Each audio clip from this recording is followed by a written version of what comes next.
नमस्कार, कैसे हो आप सभी। उम्मीद करता हूँ कि बहुत अच्छे होंगे। तो दोस्तों, आज का टॉपिक क्या होने वाला है। आज के टॉपिक के ऊपर बात करेंगे। जो आज का टॉपिक है अपना, वो है अपना हरियाणा जीके का। हरियाणा जीके के 6 साल के PYQ कराएंगे भाई। ठीक है। और जो सी किताब का फोटो मैंने ला रखा है ना वीडियो के शुरू में, मतलब थंबनेल पे, वही किताब के PYQ हैं। चाहे वो आप किताब खरीद के लेके आ सकते हो या फिर यहाँ से देख सकते हो। ठीक है। और पहली बात मैं आपको ये बता दूं कि मैं डायरेक्ट डायरेक्ट आपको किताब की PDF से नहीं पढ़ाऊंगा। मैं आपको बोर्ड पे लिख लिख के आपको समझाऊंगा सारा सब कुछ। क्योंकि डायरेक्ट किताब का फोटो हम नहीं लगा सकते। आप थोड़ा समझ सकते हो कि कॉपीराइट का इशू रहता है। तो शुरुआत करते हैं भाई। प्रीवियस ईयर पेपर्स का सॉल्यूशन। किताब है 274 पेजों की किताब है। और इसमें 6 साल के PYQ हैं। मतलब कि पूरा सार संग्रह आपको मिलेगा। तो करते हैं वीडियो की शुरुआत। चैनल पे नया है तो बस सब्सक्राइब कर लो। 6 साल के PYQ कर कर चले जाइयो। PYQ बहुत ज़रूरी होते हैं। जिन्होंने थ्योरी कर ली है वो PYQ जरूर करेगा। और जिन्होंने थ्योरी नहीं की है उसके लिए थ्योरी की भी क्लास हम आपके लिए लेकर आ चुके हैं। पर पहले एक बार प्रीवियस ईयर देख लो कि कैसे आते हैं क्वेश्चन। ठीक है। ये क्लास आपको डेली देखने को मिलेगी। डेली देखने को मिलेगी 1 घंटे की क्लास बिल्कुल आपको डेली देखने को मिलेगी। और इसमें 6 साल के प्रीवियस ईयर का हमने क्या किया है, समाहित किए गए हैं। तो शुरुआत करते हैं आज की वीडियो की। पेन का कलर थोड़ा चेंज कर लेते हैं क्योंकि आपको अच्छा सा नज़र आए। ठीक है। देखिए विजिबल है मेरा पेन, बिल्कुल विजिबल है। तो शुरुआत करते हैं कि सबसे पहला क्वेश्चन है हमारा कि हरियाणा में किस जिले में सबसे कम वर्षा कहाँ होती है। सबसे कम वर्षा सबसे कम वर्षा बताइए भाई, कहाँ होती है सबसे कम वर्षा। तो हरियाणा में सबसे कम वर्षा की बात करते हैं तो सिरसा में सबसे कम वर्षा होती है। हरियाणा में सबसे कम वर्षा कहाँ होती है, सिरसा में होती है। ठीक है, ध्यान रखना है। ठीक है। सबसे कम वर्षा कहाँ पे होती है, हरियाणा में सिरसा में होती है। तो मैं आपको बता देता हूँ। जो हरियाणा में जो अपना देखो, मैं एक बार भारत का नक्शा बना देता हूँ। ये है अपना, जैसे कि ये भारत है। वैसे एक रफा नक्शा बना दिया मैंने। ये अपना जैसे कि भारत है। तो हरियाणा में जो सबसे कम वर्षा कहाँ पे मैंने बताई है, कम वर्षा बताई है मैंने कि कहाँ होती है भाई, सबसे कम वर्षा होती है सिरसा में। और ये जो हरियाणा में जो कम वर्षा होती है वो किस कारण होती है। हमारी जो कम वर्षा होती है वह होती है हमारी दक्षिणी पश्चिमी मानसून के कारण। कहाँ, दक्षिणी पश्चिमी मानसून के कारण। देख यहाँ से। ठीक है। दक्षिणी पश्चिमी दक्षिणी पश्चिमी मानसून के कारण हरियाणा में सबसे कम वर्षा होती है। ठीक है। और जो ये दक्षिणी पश्चिमी मानसून रहता है, ये कब से कब तक रहता है। ठीक है। देखो, जो हमारा दक्षिणी पश्चिमी मानसून रहता है, यह है हमारा दक्षिणी पश्चिमी मानसून। दक्षिणी पश्चिमी पश्चिमी मानसून। जो दक्षिणी पश्चिमी मानसून है ये हमारा जून से जून से लेकर सितंबर तक रहता है। जून के मिड से लेकर मान सकते हो। ठीक है। जून से लेकर, देखो जहाँ पे कम वर्षा होती है, मैं ट्रिक बताता हूँ कैसे याद करना है आपको। थोड़ा सा पेन को थोड़ा सा वो कर लेता हूँ मैं। जो आपकी कम वर्षा की बात है, जो कम वर्षा जो कम वर्षा की बात है, कम वर्षा होती है अपनी कौन से मानसून से, दक्षिणी पश्चिमी मानसून के कारण होती है। और कम वर्षा हरियाणा में कहाँ होती है, कम वर्षा हरियाणा में सिरसा में होती है। और ये कब से कब तक होती है, जून दक्षिणी पश्चिमी मानसून जून से सितंबर तक। JS से याद रख सकते हो। किससे याद रख सकते हो, JS से याद रख सकते हो। आई बात समझ में। ठीक है जी। तो इतना ही याद रखना था आपको। अब आगे देखते हैं दूसरा क्वेश्चन। दूसरा क्वेश्चन क्या कहता है, दूसरे क्वेश्चन में है कि ब्रिटिश, जो ब्रिटिश हैं, ब्रिटिश राज, ब्रिटिश राज में हरियाणा, ब्रिटिश राज में हरियाणा खालिस्तान में पंजाब का हिस्सा बना था। पंजाब का हिस्सा कब बनाया था अंग्रेजों ने, ठीक है, पंजाब का हिस्सा कब बना था। ब्रिटिश राज में जो हरियाणा था, मतलब कि हरियाणा को पंजाब में, हरियाणा को पंजाब में सबसे पहले कब मिलाया गया था, सबसे पहले कब मिलाया गया था। तो ये आपका मिला गया था 1857 की क्रांति के बाद। जब 1857 की क्रांति में हरियाणा वालों ने पूरा उधम मस्तार दिया था, कुछ नहीं छोड़ा था, मतलब कि अंग्रेजों के नाक मदम कर दिया था। अंग्रेजों ने सोची, और उस टाइम पर अंग्रेजों का साथ दिया था अपने पंजाबियों ने। ये पंजाब है ना, पंजाब वाले सिखों ने अंग्रेजों का साथ दिया था। अंग्रेजों ने क्या किया था, अंग्रेजों ने ये जो अपने पंजाबी थे बका दिए थे कि तुम इनका साथ क्यों दे रहे हो, मुसलमानों ने तो तुम्हारे गुरु तेग बहादुर को, नाम सुना होगा ना, उसको मरवा दिया था। तो इसलिए सिखों को क्या था, क्रोध था, इसलिए उन्होंने 1857 की क्रांति में हमारा साथ नहीं दिया था, अंग्रेजों का दिया था। इसलिए अंग्रेजों ने 1858 में हरियाणा को पंजाब में मिला दिया था। तो इसका उत्तर होगा 1858 में मिला दिया था। आई बात समझ में, ठीक है। आगे देखेंगे, अगला क्वेश्चन है देखो, अब थर्ड क्वेश्चन इन्होंने पूछा है कि वाजिंदर बेनीवाल, वाजिंदर बेनीवाल, वाजिंदर बेनीवाल का संबंध किससे है। वाजिंदर बेनीवाल का संबंध, अगला क्वेश्चन, थर्ड क्वेश्चन, वाजिंदर बेनीवाल का संबंध, वाजिंदर बेनीवाल का संबंध किससे है, ठीक है। तो वाजिंदर बेनीवाल कौन थे, इन्होंने बीजिंग में, बीजिंग, बीजिंग जो अपनी चाइना की राजधानी है, बीजिंग, बीजिंग में, लो थोड़ा सा चेंज कर लेते हैं कलर, ठीक है। इन्होंने क्या किया था, बीजिंग, बीजिंग कहाँ है, चाइना की राजधानी है बीजिंग। 2008 में, 2008 में ओलंपिक हुए थे बीजिंग में। 2008 में क्या हुए थे, ओलंपिक हुए थे। वहां पे उन्होंने कांस्य पदक जीता था, कांस्य पदक जीता था। क्या जीता था, कांस्य पदक जीता था कांस्य पदक जीता था। आई बात समझ में। और ये कौन से खेल से संबंधित थे और ये जो ये वाजिंदर बेनीवाल हैं, ये कौन से खेल से संबंधित थे, इतना पता चल गया कि बीजिंग 2008 में कांस्य पदक जीता था। और ये अपने जो वाजिंदर बेनीवाल हैं वाजिंदर बेनीवाल का संबंध मुक्केबाजी से था। किससे था, इसका संबंध था बॉक्सिंग से, बॉक्सिंग से इनका संबंध था। और तुम्हें पता है कि बॉक्सिंग का नाम आ गया तो भिवानी तो आएगा, क्योंकि इसे बॉक्सिंग का क्या कहते हैं, भिवानी को बॉक्सिंग का पावर हाउस बोला जाता है, बॉक्सिंग का पावर हाउस बोला जाता है। आई बात समझ में। बॉक्सिंग का क्या किया जाता है, पावर हाउस। कि यहाँ कहाँ से थे, ये हमारे थे भिवानी जिले से थे। आई बात समझ में। और कुछ इनके बारे में और पढ़ लेते हैं, ठीक है। वाजिंदर कुमार बेनीवाल के बारे में और पढ़ लेते हैं। ऊपर लिख देता हूं, वाजिंदर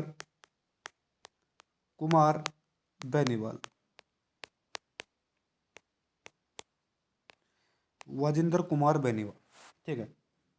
तो सभी को पता होगा कि जो वाजिंदर बेनीवाल है किस खेल से जुड़े हुए थे, ये अपने जुड़े हुए थे बॉक्सिंग से, ठीक है। पहला पॉइंट याद रखना है कि ये बॉक्सिंग खेल से जुड़े हुए थे। दूसरा, ठीक है, और ये जो ये भारतीय पेशेवर मुक्केबाज हैं हरियाणा के भिवानी जिले से, भिवानी जिले थे, ठीक है, कि तब भिवानी थे।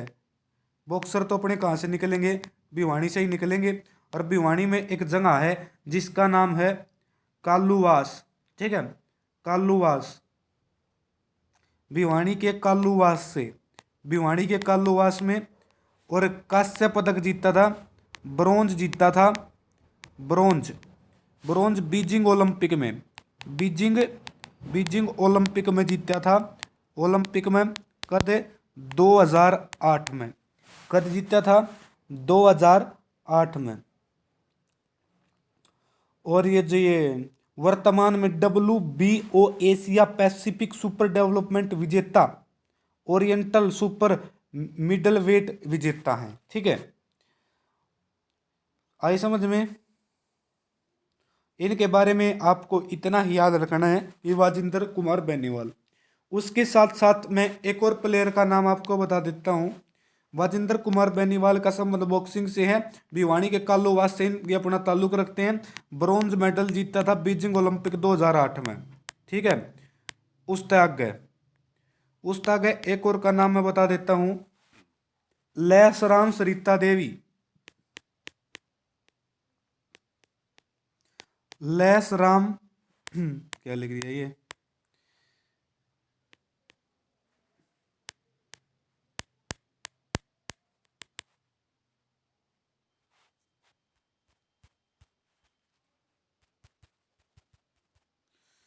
एक मिनट रुको।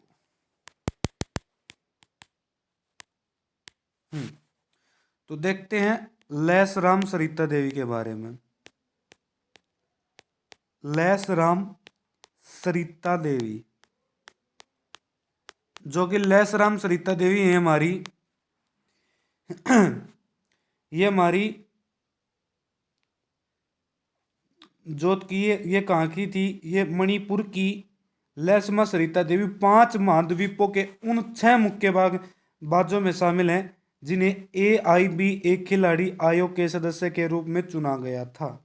ठीक है, इनका ताल्लुक मणिपुर से था भाई। कहाँ से था? मणिपुर से। पर हमने हरियाणा जिक्के में हरियाणा के पढ़ने हैं, तो ये इतना इम्पोर्टेंट है नहीं। ठीक है, आई समझ में बात। तो ये आपको लैसमा सरिता देवी कहाँ से थी? मणिपुर से, ये इतना ही याद रखना है। ठीक है, और इसको DSP का पद दिया गया है, मणिपुर सरकार ने DSP के रूप में तैनात की गई है। ठीक है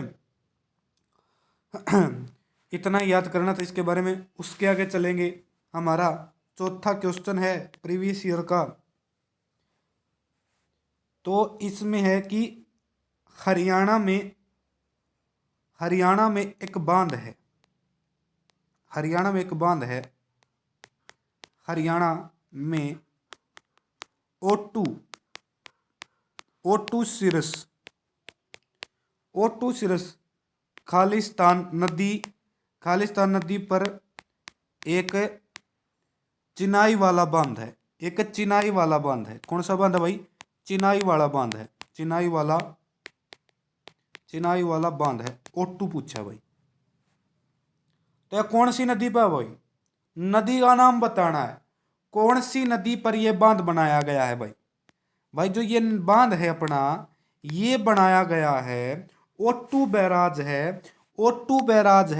O2 बैराज सिरसा जिले में है भाई। कुछ भी काम उठते हो किसी का तो अपने सिर पे उठते हो, सिरसा जिले में है। और ये घग्गर आकरा नदी पर है। नदी कौन सी है? घग्गर आकरा नदी पर, घग्गर हाकरा नदी पर बनाया गया है। कौन सी नदी पर बनाया गया है? घग्गर हाकरा नदी पर O2 बैराज बनाया गया है। आई बात समझ में? आई है कि ना आई? ठीक है जी, आगे चलते हैं।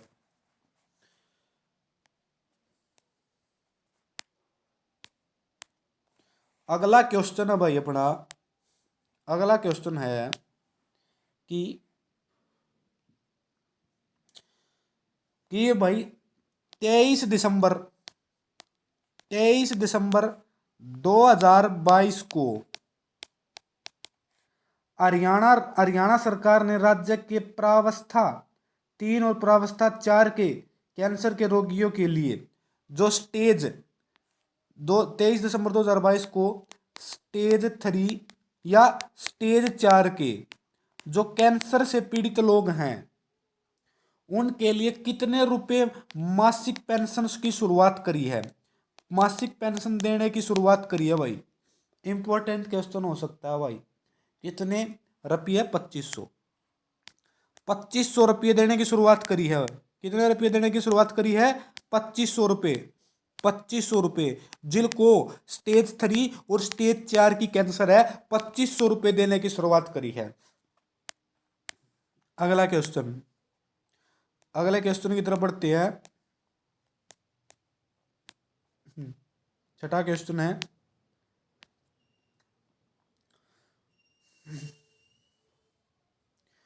उत्तर भारत का पहला नाभिकीय, उत्तर भारत का पहला नाभिकीय विद्युत संयंत्र, विद्युत संयंत्र कौन से जिले में है? हरियाणा के किस स्थान पे है? हरियाणा में किस स्थान पर है? किस स्थान पर है? यो, इसका तो सभी को पता होगा, गोरखपुर। क्या नाम उसका? गोरखपुर है। गोरखपुर में नाभिकीय विद्युत संयंत्र बनाया गया है। गोरखपुर में क्या बनाया गया? विद्युत संयंत्र का बनाया गया है। ठीक है। और ये गोरखपुर कहाँ पड़ता है? अरे गोरखपुर कहाँ पड़ता है? अरे गोरखपुर है भाई, फतेहाबाद में पड़ता है। कहाँ पड़ता है? गोरखपुर फतेहाबाद में पड़ता है। याद रखना है, गोरखपुर कहाँ पड़ता है? फतेहाबाद में पड़ता है। आई बात समझ में? गोरखपुर कहाँ पड़ता है? अपना फतेहाबाद में पड़ता है। सातवां क्वेश्चन देखते हैं। सातवां क्वेश्चन,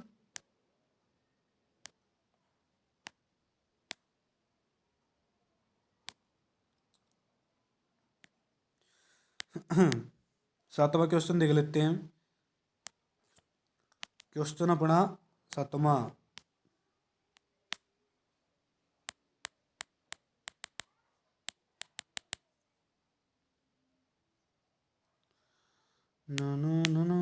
सातवां क्वेश्चन है, देखो कितना अच्छे तरह से बना दिए। आगे है साइना नेहवाल।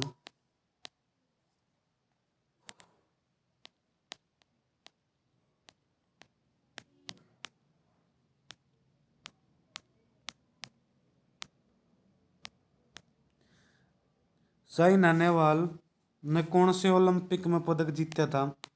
जो साइना नेहवाल है, इसका संबंध बैडमिंटन से है भाई, बैडमिंटन से है। और इसने 2012 के ओलंपिक में पदक जीता था। 2012 का जो ओलंपिक था वो अपना लंदन में हुआ था। कहाँ हुआ था? लंदन के 2012 ओलंपिक में साइना नेहवाल ने पदक जीता था और ब्रोंज मेडल जीता था। कौन सा मेडल जीता था? ब्रोंज मेडल जीता था। कौन सा मेडल था भाई? ब्रोंज मेडल था। आया बात समझ में? कौन सा मेडल था? ब्रोंज मेडल चुना गया था। ठीक है, आगे चलते हैं। आठवां क्वेश्चन, आठवें क्वेश्चन की तरफ चलते हैं। आठवां क्वेश्चन क्या है? 2023 में इंपॉर्टेंट क्वेश्चन है। 2023 में पद्मश्री, 2023 में पद्मश्री सम्मान हेतु, 2023 में पद्मश्री सम्मान हेतु कौन से व्यक्तित्व को चुना गया था भाई? पद्मश्री सम्मान हेतु कौन सा व्यक्ति था?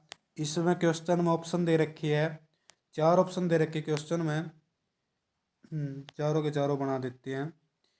ये लो भाई, देखो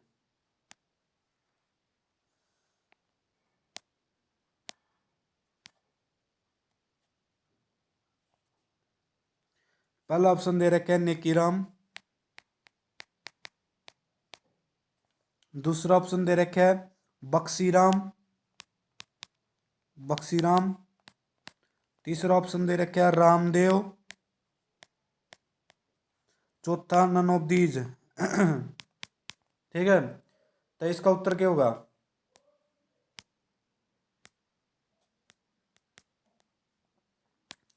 दो 2023 में पद्मश्री के लिए बक्सीराम को चुना गया था।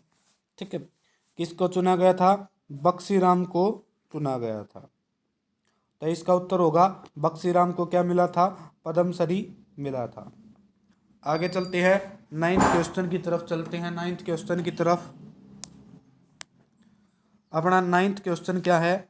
9th क्वेश्चन है कि हरियाणा में पहला टेक्सटाइल मिल कब स्थापित हुआ।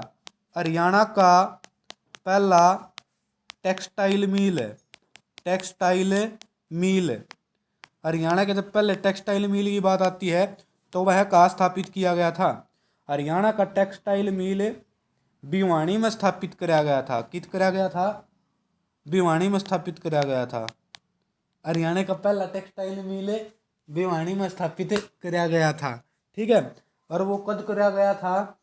यो कराया गया था अपना 1937 में।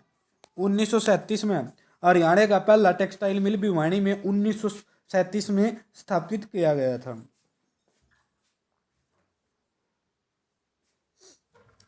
और ये अपना यार ग्रासिम कपड़ा मिल की स्थापना हुई थी। मिल का नाम था ग्रासिम कपड़ा मिल। कौन सी थी? ग्रासिम ग्रासिम कपड़ा मिल। ग्रासिम कपड़ा मिल की स्थापना करी गई थी। कौन सी मिल की स्थापना करी गई थी? ग्रासिम कपड़ा मिल की। हरियाणा में पहला टेक्सटाइल मिल भिवानी में। ठीक है, इसमें भिवानी में 1937 में। टेक्सटाइल क्या होता है? टेक्सटाइल होता है जहाँ पे कपड़े बनते हो। ठीक है, टेक्सटाइल तो 1937 में हुआ था। ठीक है, कैसे याद रखोगे? 37 देखो, सैत सैत सैत साउंड दे रहा शर्ट। शर्ट से आप याद रखो 37। और टेक्सटाइल में क्या बनती है? शर्ट, पैंट, बुरशट। तो पहली भिवानी में और इसे ग्रासिम कपड़ा मिल की स्थापना हुई थी। ठीक है, और भाई एक 10वां क्वेश्चन की तरफ बढ़ते हैं। 10वें क्वेश्चन की तरफ बताओ कि भाई समझ में आ रहा है कि नहीं आ रहा? बता दो एक बार। ठीक है, बता दीजिए एक बार। अगर आपको समझ में आ रहा है तो बहुत अच्छी बात है। 10वां क्वेश्चन है, सारे प्रीवियस ईयर है। नार सिंह खालिस्तान के शेर के नाम से प्रसिद्ध थे। खालिस्तान शेर के नाम से लोकप्रिय थे। खालिस्तान शेर के नाम से लोकप्रिय थे। कौन है? नाहर सिंह। नाहर सिंह कित के थे भाई? भाई इसका उत्तर है कति सारा नवेरा पाओगा ये तो बल्लभगढ़। कौन है? बल्लभगढ़। बल्लभगढ़ का शेर कहा जाता था नाहर सिंह को। बल्लभगढ़ का शेर कहा जाता था। किसे कहा जाता? बल्लभगढ़ का शेर कहा जाता था। जो ये राजा नाहर सिंह थे, इनका जन्म 1823 में हुआ था। एक बार नाहर सिंह के बारे में देख लेते हैं। नाहर सिंह,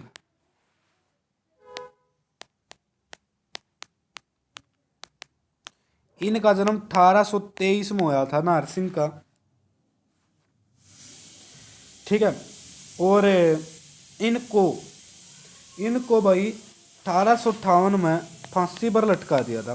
1858 में क्रांति हुई ना 1857 की, तब 1858 को नाहर सिंह को फांसी पर लटका दिया गया था।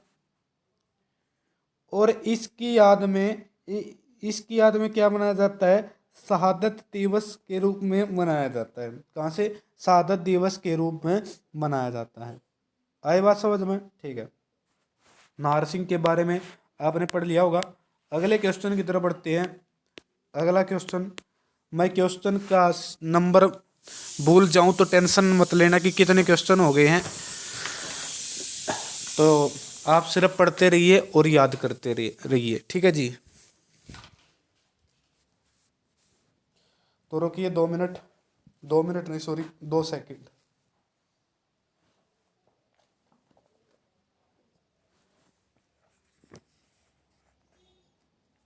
आगे चलते हैं। सबसे पहले बताओ कि हरियाणा में सुखना लेक कहाँ है? हरियाणा में सुखना लेक, सुखना झील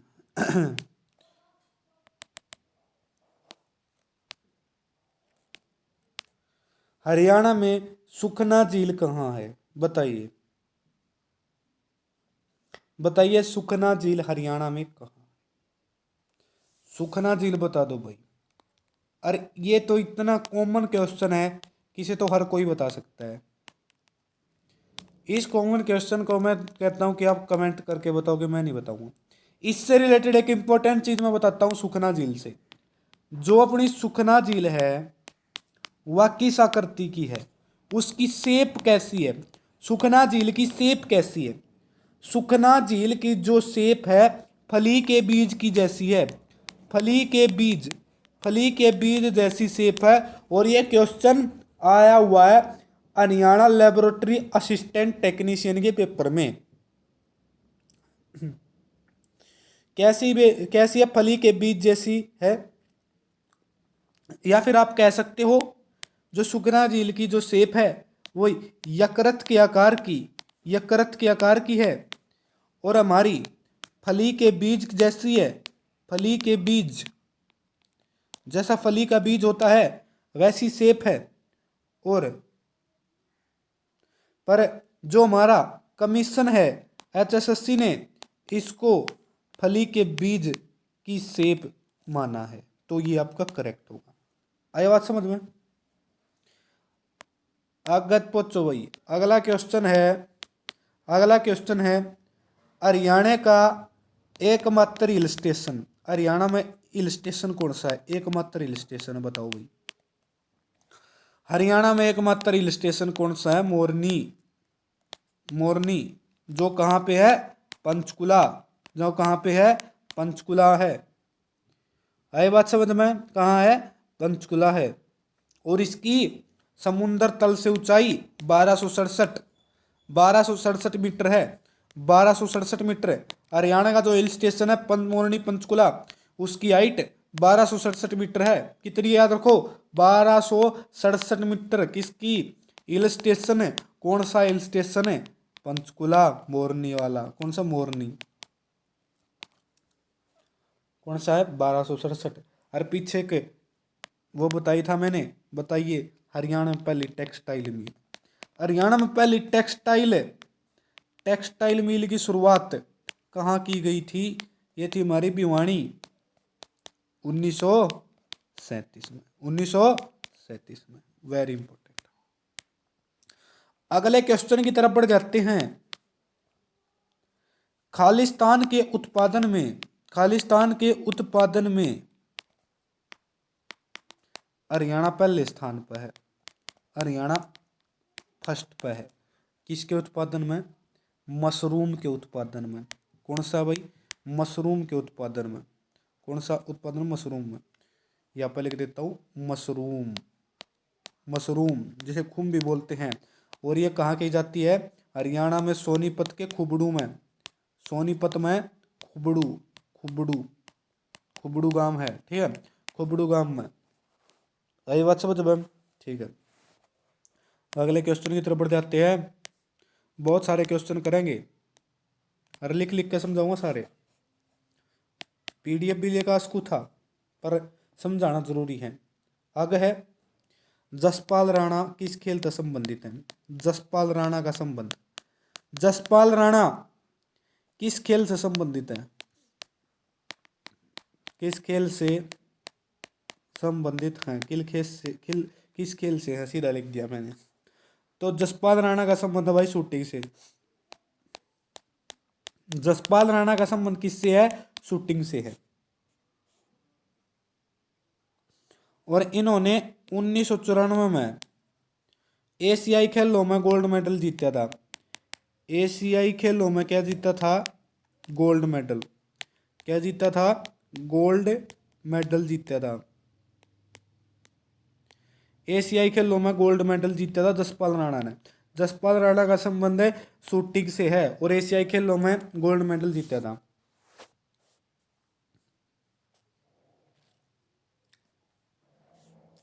और जो ये जसपाल राणा है, जसपाल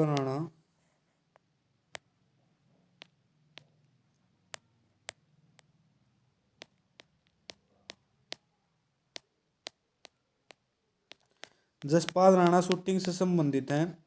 और ये अपना देहरादून में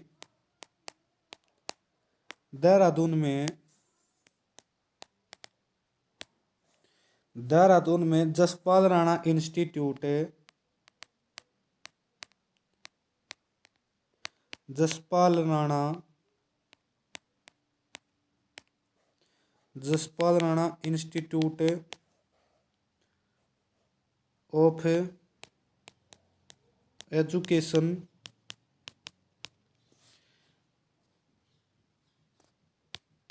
टेक्नोलॉजी, टेक्नोलॉजी के मालिक है। Jaspal Rana institute of education technology के मालिक है। जसपाल राणा कहाँ किससे संबंधित है? शूटिंग खेल से संबंधित है और उन्होंने 1994 में गोल्ड मेडल जीता था। आई बात समझ में या नहीं आई? बता दीजिए जी। अगले क्वेश्चन की तरफ चलते हैं। अरे ये क्या हो जाता है, बार बार स्क्रीन शॉट लिया जाता है बार बार, कोई नहीं। अगले क्वेश्चन की तरफ बढ़ते हैं, बेहतरीन क्वेश्चन की तरफ।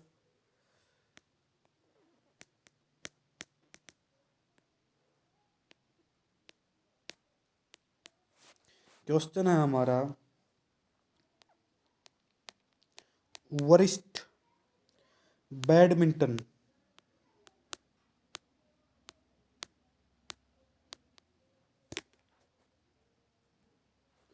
वरिष्ठ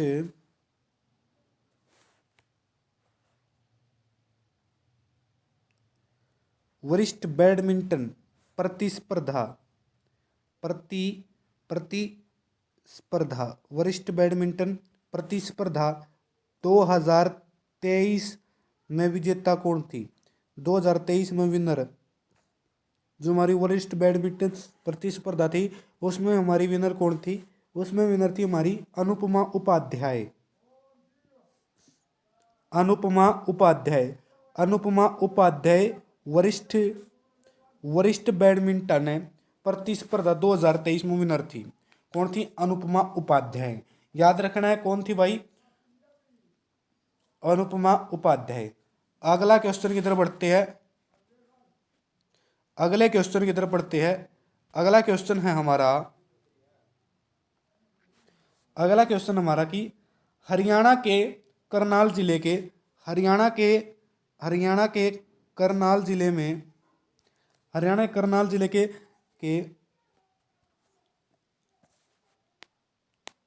मनदीप सिंह, कौन है? हरियाणा के करनाल जिले के मनदीप सिंह चौहान चौहान को 68वें राष्ट्रीय फिल्म अवार्ड 68वें राष्ट्रीय film award film award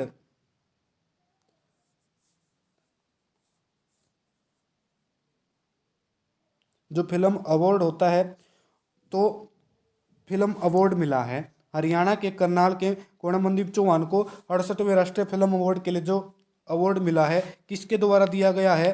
Draupadi Murmu के द्वारा। द्रौपदी मुर्मू। वो कौन सी फिल्म के लिए दिया गया भाई? कौन सी फिल्म के लिए दिया गया है? तो कितने बड़े बड़े अक्षरों में लिख रहा हूं मैं आपको समझाने के लिए। हरियाणा के करनाल जिले के कौन है भाई? मनदीप चौहान है। उनको 68वें राष्ट्रीय फिल्म अवार्ड के लिए द्रौपदी मुर्मू से अवार्ड मिला है। और वे कौन सी फिल्म है? उसका आंसर है भाई, इसका आंसर है, उस फिल्म का नाम है अपना justice justice delayed justice delayed but delivered. Justice justice delayed but delivered. ये किसने बनाई है भाई? जो यह फिल्म है यह बनाई है मनदीप चौहान ने, मनदीप चौहान ने। और ये 68वें फिल्म अवार्ड 68वें फिल्म अवार्ड थे जो 2022 में यह डॉक्यूमेंट्री बनाई गई थी। और ये कौन से अवार्ड थे? किस नाम से जाना जाता है? कमल अवार्ड, रजत कमल अवार्ड। इनको नाम दिया जाता है, इन अवार्डों को रजत रजत कमल अवार्ड अवार्ड जो कि अपनी राष्ट्रपति देती है। ठीक है, एक बार अच्छी तरह से देख लेते हैं सभी को, पूरी डिटेल से पढ़ लेते हैं इसको, ताकि क्वेश्चन आए तो छोड़ो नहीं।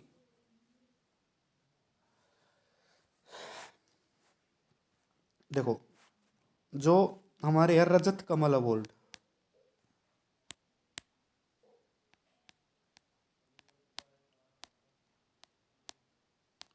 रजत कमल अवार्ड राष्ट्रपति द्वारा दिया जाता है और इसमें हरियाणा के करनाल जिले से एक नाम सामने आता है, मनदीप सिंह चौहान का। मनदीप मनदीप सिंह चौहान को मनदीप सिंह चौहान को मनदीप सिंह चौहान को ये अवार्ड मिला है, जिसे 68वां फिल्म अवार्ड बोलते हैं। 68वां फिल्म अवार्ड। और ये कौन सी मूवी के लिए मिला है? Justice delayed justice delayed but delivered. Justice delayed but delivered के लिए क्या मिला है? ये इन्हें अवार्ड मिला है। ठीक है,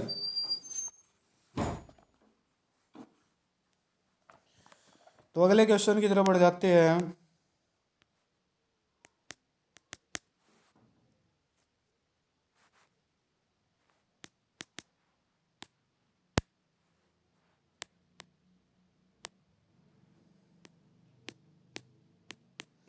अगला क्वेश्चन है,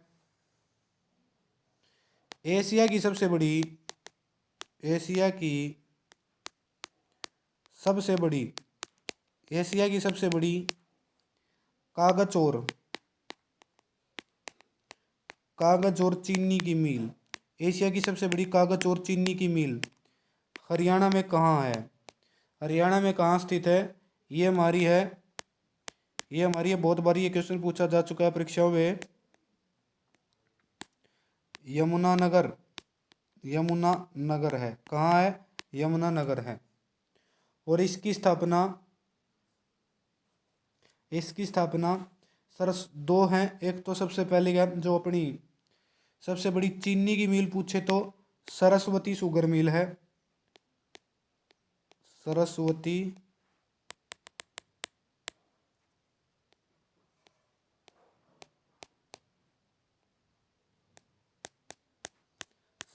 शुगर मिल, जिसकी स्थापना 1933 में की गई थी। 1933 में की गई थी सरस्वती शुगर मिल की स्थापना। ठीक है। और पूछे तो कागज की बिल्ट पेपर मिल कौन सी है? बिल्ट। आज ये स्टाइलस पता नहीं क्यों नहीं चल रहा।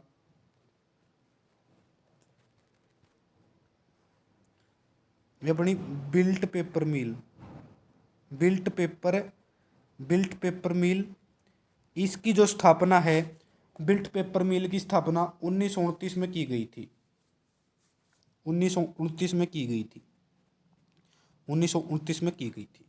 आई बात समझ में? तो एक बार थोड़ा सा रिकैप करवा देता हूँ मैं। जो आपकी डेट थी, स्थापना सबसे पहले हमने की थी पहली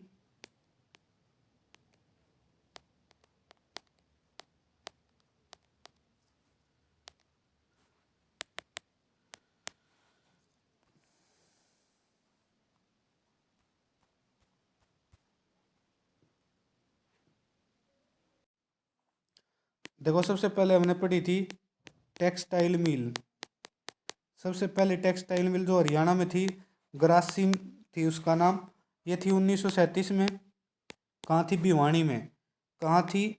कहाँ स्थापित की थी? भिवानी में, हरियाणा में। दूसरी मतलब है सबसे पहली शुगर मिल जिसका नाम था सरस्वती शुगर मिल।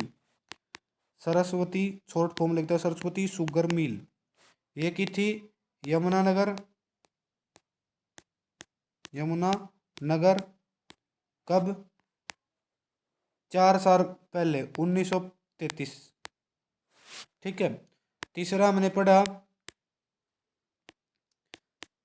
पहली पेपर मिल कहाँ स्थापित की गई थी? ये भी हमारी कहाँ थी? यमुनानगर थी, यमुनानगर कब की थी? 1929 में। और इसका नाम क्या था? बिल्ट पेपर मिल। क्या था? बिल्ट पेपर मिल। तो एक और चौथा क्वेश्चन मैं एक बार याद करवा देता हूँ, इसमें चौथा पॉइंट भी याद कर लो कि यमुनानगर का नाम चल रहा है, तो Yamunanagar, Yamunanagar gas limited, Yamunanagar gas limited की स्थापना 1973 में हुई थी। 1973 में हुई थी। कब हुई थी? 1973 में। कब हुई थी? 1973 में हुई थी। 1973। ट्रिक कैसे याद करोगे भाई इसकी? इसकी ट्रिक बहुत फनी ट्रिक है और आसानी से ये याद भी हो सकती है। ट्रिक मैं बता देता हूँ इसको याद करने का तरीका। देखो, ये मुन्ना, ओम ये मुन्ना, ओए मुन्ना गैस के पास नहीं जाया करते। किसके पास? गैस के पास नहीं जाया करते। क्यों नहीं जाया करते? कि वो तो तितर बितर कर देगी सभी को। 73 किसकी साउंड देता है? तितर की। किसकी? तितर की। ये मुन्ना, मेरे मुन्ना गैस के पास नहीं जाया करते। वो क्या कर देती है? तितर बितर कर देती है। तो यमुना गैस लिमिटेड की स्थापना 1973 में हुई थी। आई बात समझ में? बताइए, क्या कोई ऐसे याद कराता है क्या? ऐसे याद कराता है क्या? बिल्कुल सन को भी याद कराता है। देखो, 19 तो आपको वैसे भी याद आ जाएगा। याद जरूरी है पीछे का करना। ठीक है, चलो भाई आगे चलते हैं। आगे चलते हैं। सभी के सभी प्रीवियस ईयर मैं बता रहा हूं कि ये बुक के प्रीवियस ईयर आपने लगा लिए तो आपको ऐसे के ऐसे ही क्वेश्चन पेपर में दिख जाएंगे। ठीक है, अगला क्वेश्चन की तरफ बढ़ जाते भाई। अगला क्वेश्चन, अगला क्वेश्चन है हमारा, बताइए कि,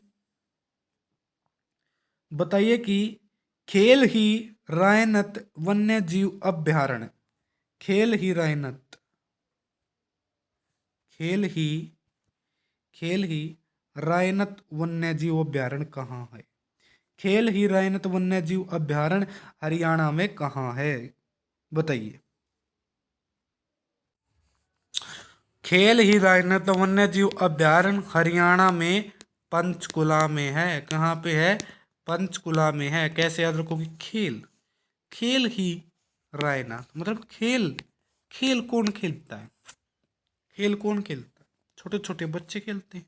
ठीक है, 5-5 साल के बच्चे खेलते हैं। 5-5 साल के बच्चे खेलते हैं खेल। 5-5 साल के बच्चे खेलते हैं। तो खेल ही रायनाथ वन्य जीव अभ्यारण्य हमारा पंचकुला में है। और ये स्थापित किया गया था 2004 में। कब स्थापित कराया गया था? 2004 में स्थापित कराया था खेल ही रायनाथ, खेल ही, खेल ही रायनाथ, सॉरी रायनाथ नहीं रायतन है।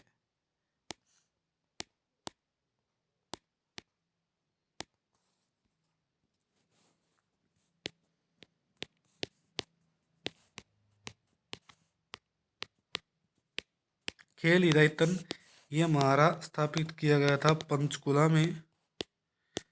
कब? 2004 में। 2004 में। ठीक है, अगला क्वेश्चन,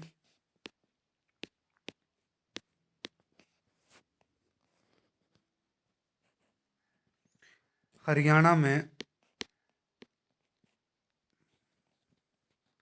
हरियाणा में राजा टोडरमल द्वारा, हरियाणा में राजा टोडरमल द्वारा क्या है? हरियाणा में राजा राजा टोडरमल द्वारा एक नई राजस्व प्रणाली शुरू करी गई थी। नई राजस्व प्रणाली शुरू करी गई थी। उस प्रणाली का क्या नाम है? कौन सी प्रणाली थी? बताइए। उसका नाम है भाई, राजा टोडरमल द्वारा हरियाणा में दसाला नामक प्रणाली शुरू करी गई थी। कौन सी प्रणाली शुरू करी गई थी? नाम उसका दसाला। दहसाला प्रणाली को शुरू किया गया था। दहसाला दहसाला प्रणाली शुरू करी थी, वेरी इंपॉर्टेंट है। हरियाणा में राजा टोडरमल द्वारा कौन सी प्रणाली शुरू करी गई थी? दहसाला प्रणाली शुरू करी गई थी। आया समझ में? आ गया जी। चलो भाई आगे चलेंगे, अगले क्वेश्चन की तरफ बढ़ेंगे।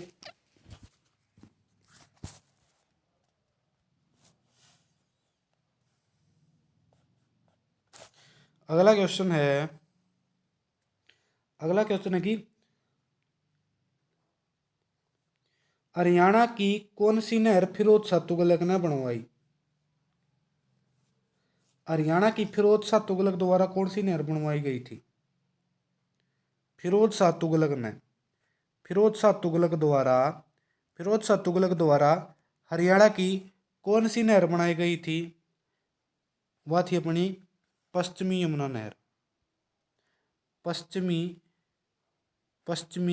यमुना नहर का निर्माण कराया गया था।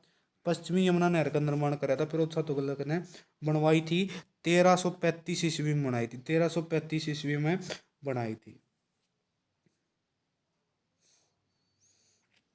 आया बात समझ में? एक बार पश्चिमी यमुना नहर का इतिहास देख लेते हैं। पश्चिमी यमुना नहर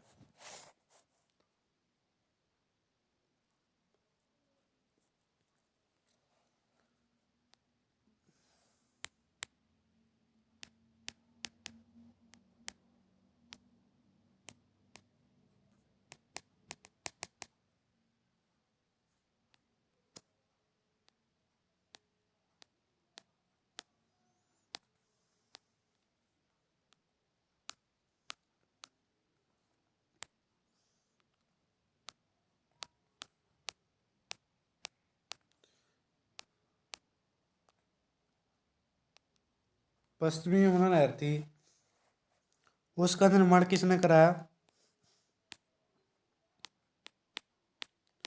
फिरोज शाह तुगलक ने कराया। 1335 में कराया था। फिर क्या था? नहर में क्या जम गई थी? गाद जम गई थी। ठीक है, गाद जम गई थी 1750 में, और ये इसका बहना बंद हो गया था। बहनी बंद हो गई थी यहाँ। फिर ब्रिटिश राज में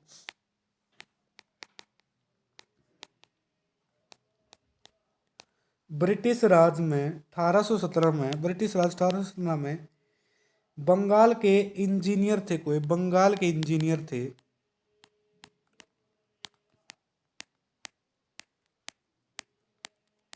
बंगाल के इंजीनियर जी आर बलेन। बंगाल के इंजीनियर का क्या नाम था? जी आर बलेन।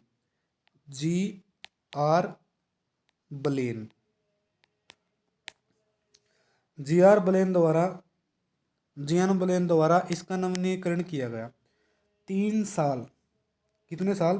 3 साल का नवीनीकरण किया गया था। 3 साल का नवीनीकरण किया गया था। आई बात समझ में? जी आर बलेन द्वारा, नाम याद रखना है। और बात पढ़ते हैं इसके बारे में, पश्चिमी यमुना नहर के बारे में। फिर 1832-33 में 1800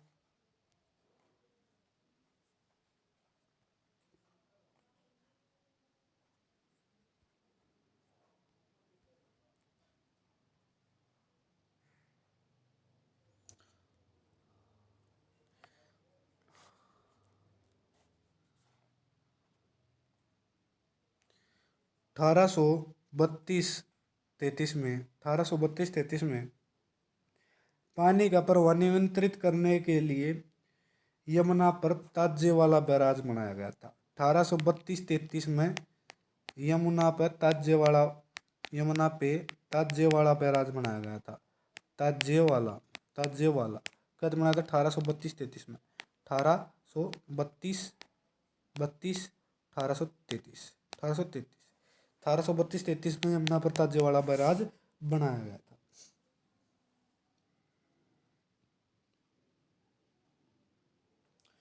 फिर क्या किया गया कि 1832-33 में ये बैराज बना दिया गया यमुना पर। फिर 1875 और 76 में 1875 और 76 में, 1875 और 76 में दादूपुर यमुनानगर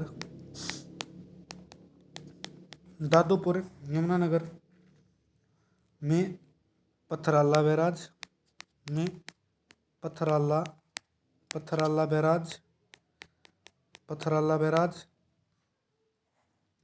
और नहर के नीचे सोम्ब नदी बांध का निर्माण किया गया।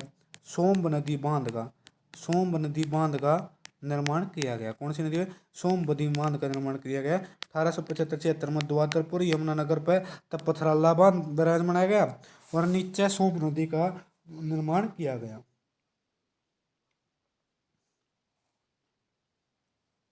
आई बात समझ में? इसके बारे में बहुत कुछ है अपना, इसके जो पश्चिमी यमुना नहर के बारे में। तो पश्चिमी यमुना नहर के बारे में आगे हम पढ़ते हैं कि इसमें 1889 और 95 में इसकी जो सबसे बड़ी शाखा है, जो कि अपनी सिरसा में जाती है, इसकी सबसे बड़ी शाखा पश्चिमी यमुना नहर की, उसका निर्माण कराया गया। और जो अपना पुराना ताजेवाड़ा बांध था उसके स्थान पर 1999 में अथनी कुंड बैराज बना दिया गया। अथनी कुंड बैराज, जिसको मछुआरों का स्वर्ग भी कहते हैं, जिसे मछुआरों का स्वर्ग भी कहा जाता है। अरे बात समझ में क्या कहा जाता है? मछुआरों का इसे स्वर्ग भी कहा जाता है। तो दोस्तों आज की क्लास इतनी ही रखते हैं और अगली क्लास में इसके और नेक्स्ट प्रीवियस ईयर क्वेश्चन देखेंगे। और अगली बार आपकी क्लास बोर्ड पे ना होके आपकी क्लास कॉपी पेन पे होगी, देखना कि कैसा मजा आएगा आपको। ठीक है, तो जिसको भी पसंद आया तो सब्सक्राइब जरूर कर दे।